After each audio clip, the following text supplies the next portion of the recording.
अस्सलाम वालेकुम मोअज़्ज़िज़ वालिदैन। आज हमने बच्चों को जिस हर्फ की पहचान करवाई और उसकी छोटी शक्ल की पहचान करवाई वो है ला। लाम।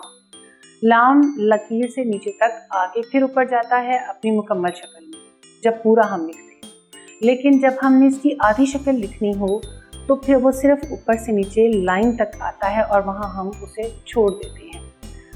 उसके साथ फिर आगे से कोई हर्फ जोड़ते हैं तो वो एक नया लफ्ज़ बन जाता है। जैसे लाम को जहाँ तक हमने छोड़ा आगे डाल के साथ मिला दें और वो वाव आगे डाल दें तो वो बन जाएगा लड्डू।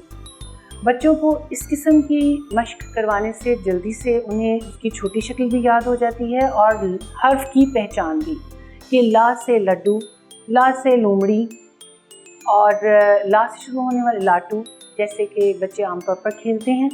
और इसके अलावा बच्चों को सामने हम मुख्तलिफ़ चीज़ें रखें और उनसे कहें कि इसमें ला से शुरू होने वाला कौन सा लफ्ज़ है। जैसे लड्डू भी सामने रखते हैं आप, लीमू भी रखते हैं, लाटू भी रखते हैं, किताब भी रखते हैं। तो फिर बच्चों को पहचान करवाएं कि इसमें अब आप बच्चे बताएं कि यहाँ क्या है जो ला से शुरू होता है।